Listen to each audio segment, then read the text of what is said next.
querendo, quando perde a eleição, derrubar o governo. Como é que a gente chegou nesse ponto, então, presidente? Porque, veja, a gente tem, de novo, outra análise leiga, tá bom? Mas em 2018, boa parte do que elegeu o Bolsonaro, claro, assim, o Lula não estava na disputa, então isso enfraquecia o campo oposto, mas boa parte, inclusive, do que pôs o Bolsonaro como uma das possibilidades era um sentimento anti-establishment, né? E mais traduzido num sentimento anti-PT naquele momento ali.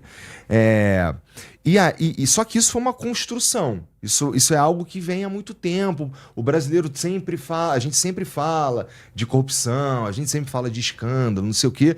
E o Bolsonaro, de forma curiosa, ele incorporou ele era o avatar dessa revolta. Então foi uma eleição não por ideia, ou um projeto de país para valer, e sim mais por um sentimento de revolta. A galera tava de saco cheio. Como é que a gente chegou agora, em 2025, que a gente tá tão...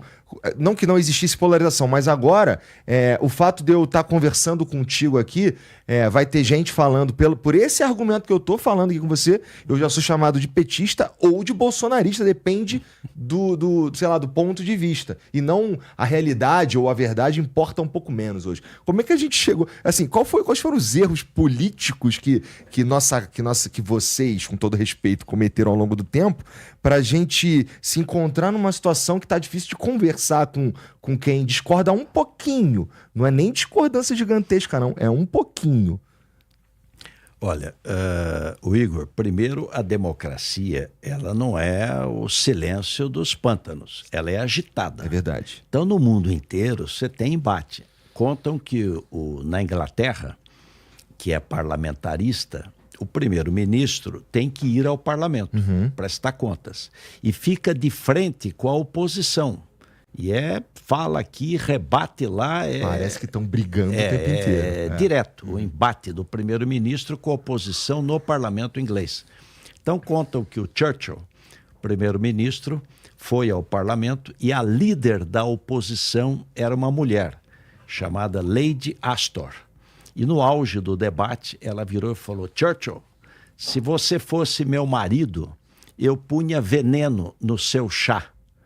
Ao que o Churchill respondeu: e se você fosse minha mulher, eu o beberia. Então, o embate político é natural. Você pega, em todo lugar, você tem um embate. Agora, o que não pode é querer, eu ganho a eleição, está valendo. Eu perdi, eu dou um golpe. Eu não aceito o resultado. Não. Na democracia, você ganhou, trate de assumir e fazer um bom governo. Perdeu, trate de fiscalizar. O povo te escolheu para fiscalizar. Você tem que fiscalizar e tem que participar da atividade política. O que não é possível é você querer fazer um golpe de Estado. Isso não tem... O Mário Covas dizia, Igor, que a pessoa pode ser um pouquinho mais à direita, um pouquinho mais à esquerda, um pouco mais alta, um pouco mais baixa. O que diferencia mesmo é quem tem apreço pela democracia e quem não tem apreço pela democracia. Governo você sempre vai ter. Só que você pode ter governo de milionários, governo de poderosos, governo de aristocratas. A democracia é o governo do povo. É ele que manda. Eu coloco você no governo. Na outra eleição eu tiro. Eu elejo a ele. Na outra eu troco. Essa é a beleza da democracia. E você tem regras que você precisa cumprir para ter uma disputa leal. E o povo é que decide. Então, se imagine, se eles perdendo a eleição tentaram dar um golpe, imagine se tivesse ganho. Então, é evidente que por isso que nós nos unimos ao presidente Lula. Olha, os democratas, vamos nos juntar de novo para evitar do país dar uma volta para trás. O mundo inteiro que é desenvolvido é democrata, porque você tem segurança jurídica, você tem reformas, você avança a economia. O mundo mais próspero do mundo é todo democrata, praticamente. Então, essa foi a razão de estarmos juntos para fortalecer a democracia. E queria destacar também reformas. O Brasil fez a reforma tributária. Essa é uma reforma histórica, porque, infelizmente, o Brasil é o país dos impostos. Nós somos o campeão dos impostos. Então, o que aconteceu? Juntamos 5 impostos sobre consumo: IPI, PIS, COFINS, que são federais, ICMS estadual e ISS municipal, e viramos um IVA, um Imposto de Valor Agregado. Isso vai, concluída a reforma tributária, vai fazer o PIB do Brasil, em 15 anos, crescer 12% a mais. Os investimentos, 14% a mais. Só por simplificar. Só por simplificar e desonerar investimento e desonerar exportação. Hoje, quando você investe, faz uma padaria, uma fábrica, um estúdio, você está pagando imposto. Sim. Quando você exporta, você está pagando imposto. Então, vai desonerar totalmente exportação, desonerar investimento e simplificar. É caro no Brasil pagar imposto. Sim, é pagar. Você tem que fazer um monte de esforço para conseguir pagar certo. Você imagine uma fábrica que vende para 27 estados do Brasil. Nossa Senhora! Eu tenho uma indústria que eu vendo para 27 estados. Cada estado tem uma lei de ICMS. Sim. Tá? 50 alíquotas, 27 leis diferentes. É um caos tributário, um manicômio tributário. Então, eu diria que a reforma tributária é uma reforma estruturante que vai ajudar a economia brasileira a avançar. Presidente, e se a gente for falar um pouco sobre atuação, eu não quero que você comente necessariamente pessoalmente, na verdade, mas existe um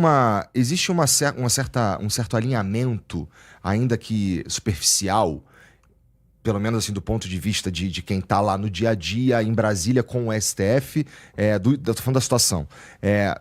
Talvez não necessariamente com a galera que está na internet no dia a dia da vida real pro lado de cá. Mas a gente sabe que no passado o Alexandre de Moraes também já brigou, por exemplo, com a galera do PT. A galera do PT já brigou com ele e tal. Eu vou chegar lá, calma aí. E assim, eu queria, na verdade, entender como é que você avalia a atuação do STF, levando em consideração que os poderes são independentes. Por que eu estou dizendo isso? Porque existem várias análises que o STF ele teria cometido excessos, na pessoa do Alexandre de Moraes, cometido excessos em alguns processos, desde do inquérito das fake news, ou eleição 2022, faz um tempo já que esse tipo de denúncia acontece. E fica ainda mais barulhento no caso da prisão do Bolsonaro. Então, fala-se muito sobre excessos que estariam acontecendo. Como é que tu avalia essa situação, a atuação do STF ao longo desde 2022 e existe na tua opinião, alguma razão nas críticas que acontecem?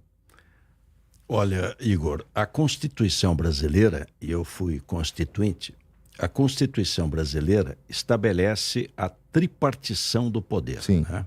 De Montesquieu. Então, não tem poder absoluto, não tem ditador, não tem poder absoluto. Você tem 3 poderes independentes, cada um é independente do outro. Então, você tem o poder legislativo, que faz a lei, a regra, como é que a gente se convive em sociedade, como é que a gente vive em sociedade. Então, o legislativo. O executivo cumpre o que a lei determina e executa. E o judiciário é o último. Então, é legislativo, executivo e judiciário. Ele é o último na ordem da Constituição porque ele dá a última palavra. Então, a última palavra é dele.